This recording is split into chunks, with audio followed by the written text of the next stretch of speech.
ele mostra o decaimento de um material radioativo. Vamos supor que seja um elemento químico que tenha o poder de decaimento, como, por exemplo, o césio 137, né? 37, ou, sei lá, urânio, que é um núcleo bem estável.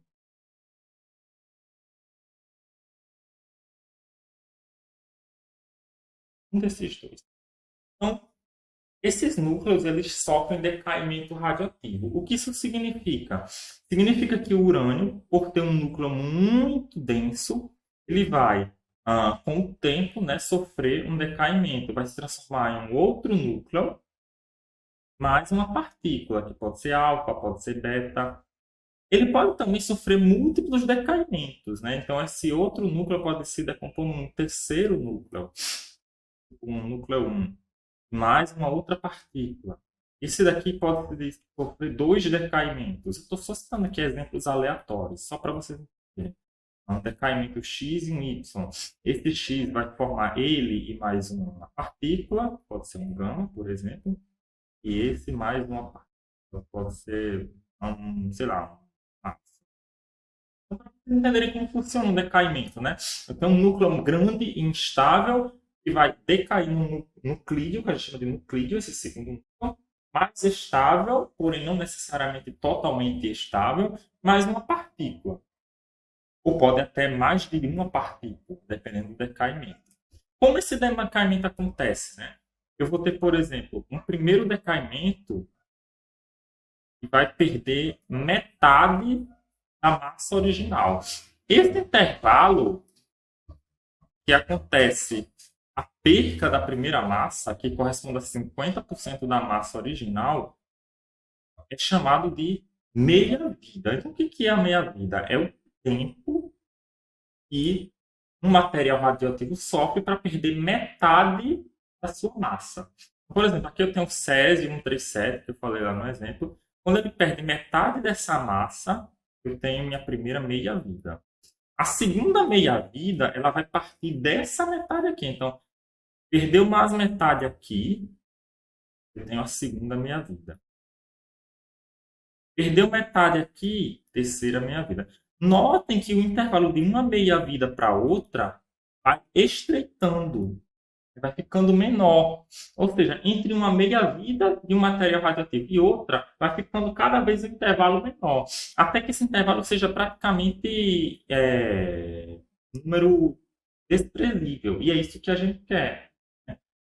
Alguns materiais radioativos eles ficam anos na natureza, como por exemplo lá no acidente de Chernobyl.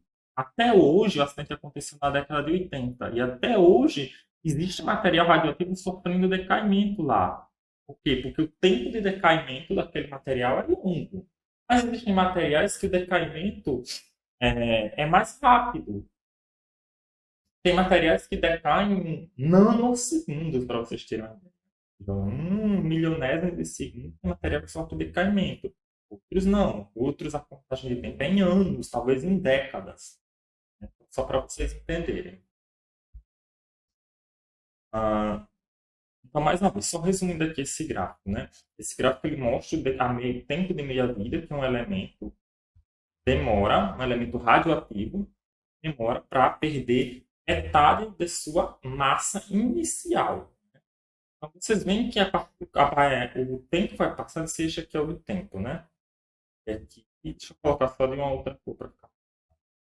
Aqui o eixo do tempo, o eixo X, e aqui é o eixo da massa. Então, esse formato aqui de gráfico lembra muito uma função logarítmica ou exponencial, não é verdade? Então, a gente vai utilizar muito esses conceitos de logaritmo e exponencial nos cálculos envolvendo o decaimento radioativo. Então, vocês vão ver isso bastante. Unidade. Eu trouxe aqui essas figurinhas que elas representam muito bem aquilo que eu falei no slide anterior. Então, o que é um decaimento radioativo em termos matemáticos? Em termos matemáticos, eu vou ter uma certa massa que é perdida em um determinado tempo. A gente vai estar sempre trabalhando com unidades de tempo. Então, por exemplo, aqui eu tenho um material radioativo com uma alta instabilidade, tem uma massa muito grande, muito concentrada, no tempo zero. Então, o meu N aqui é ele próprio. Quando passar um período, ele vai perder a massa de acordo com a fórmula 2 elevado a x, onde x vai representar a quantidade de meias-vidas. Então, na primeira meia-vida, eu tenho n sobre 2 elevado a 1. A segunda meia-vida vai ser n elevado a 2 elevado a 2, que vai ser n sobre 4. Então, vocês veem que quanto mais tempo passa, menos massa eu vou ficando. Ó. Por exemplo, aqui, com 3 meia-vidas, eu tenho n sobre 8, então já é um número menor. Com 10 meia-vidas, eu vou ter n sobre 2 elevado a 10, então já vou ter um número mínimo. É por isso que o formato desse gráfico é nesse estilo aqui, como nós já vimos, né? Então, isso faz todo o sentido quando nós pensamos graficamente, na representação dessa meia-vida. Muito importante falar que a gente geralmente representa a meia-vida como T no meio, né? T vem de tempo e um meio é de metade, né? Porque é justamente esse tempo que o material leva para perder metade da sua massa inicial. Então a gente também pode usar essa fórmula aqui, ó, onde a massa final ela está relacionada com a massa inicial dividido por 2 elevado a x, onde x é a quantidade de meia-vidas. Então, essa fórmula vai ser muito útil na resolução de alguns exercícios, né? Principalmente de um exemplo que eu trouxe aqui, acho que é o último exemplo que eu trouxe, e vai ficar bem mais fácil de vocês observarem.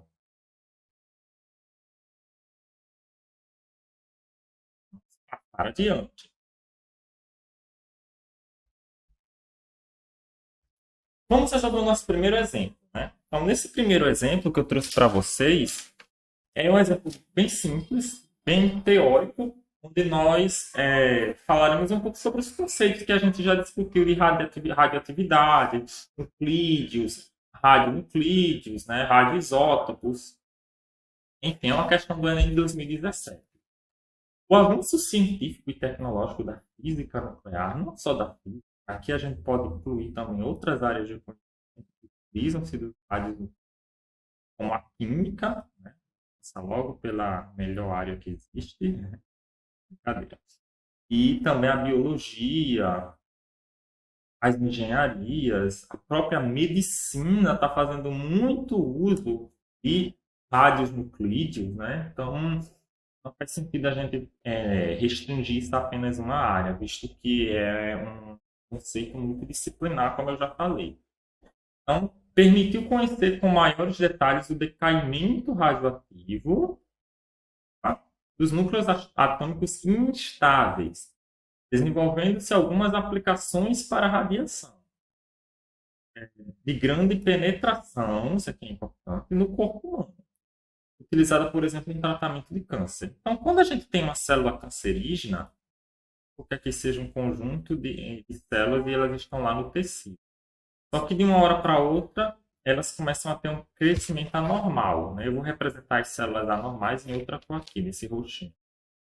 Então, começa a ter umas células maiores, umas células menores, crescendo por lugar que não devia crescer. Então, a gente começa a ter um crescimento anormal. Isso aí, que eu acabei de falar, é o conceito propriamente dito de câncer. Então, nós temos um crescimento celular anormal.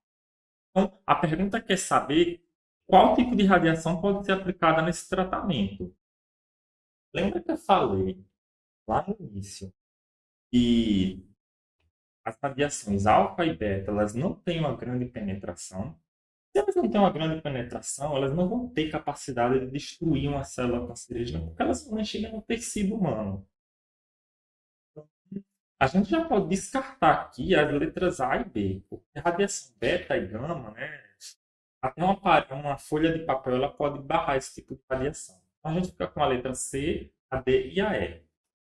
Quando a gente fala de raio-x e ultravioleta, o ultravioleta é uma alternativa que eu descartaria logo de cara e eu vou falar por quê. Primeiro que o ultravioleta ela não é uma partícula. Mas depois a gente volta lá na questão.